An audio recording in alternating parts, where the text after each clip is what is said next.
Hello বন্ধুরা, কিছুদিন থেকে আমার নিউজফিডের লিপিকার সেই ভাইরাল রেসিপিটা ঘুরু করতেছিল, তাই ভাবলাম যে আজকে আমি এটা বানিয়েই ছাড়বো। আমার কিন্তু দুঃখের বিষয় হচ্ছে আমার বাসায় এখন চিজ ছিল না, তাই আমি 10 টাকা খরচ করে কিভাবে চিজ ছাড়াই এই রেসিপিটা বানিয়েছি তা দেখাইতেছি। ওয়েট, প্রথমে আমি কিছু রসুন নিয়ে কুচি কুচি কুচি কুচি করে কাটছিলাম। এর মধ্যে আমি আমার নখটাও কেটে ফেলতে নিয়েছিলাম।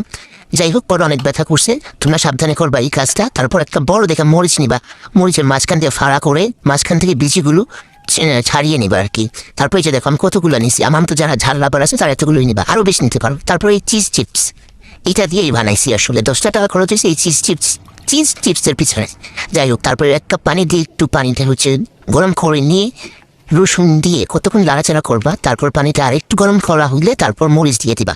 যতক্ষণ পর্যন্ত না মরিচের একটা স্ট্রং ফ্লেভার না আসবে, একটা স্ট্রং স্মেল না আসবে, ততক্ষণ আর কিছু দিবা না। তারপর যখন গন্ধটা আসবে তখন এই চিজ চিপসগুলো সব ঢাইলা দিবা। ঢাইলা দেওয়ার পর এটা লাড়াচাড়া করতেই থাকবা যতক্ষণ পর্যন্ত মেল্ট না হয়।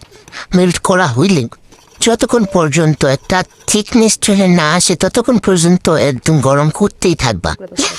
গরম করা শেষ হলে একটা ফাইনাল লুক হচ্ছে এই যে এটা। দেখে আমার জিভে জল চলে আসছে, কিন্তু তারপর আমি বুঝতেছিলাম না এটা খাইতে কেমন হবে। তো আমি বেশি করে মরিচ সহ এটা নিয়ে নিলাম। খাবার পর ভাই এটা এত মজা সেই স্বাদ আমি আগে কেন খাইলাম না এটা।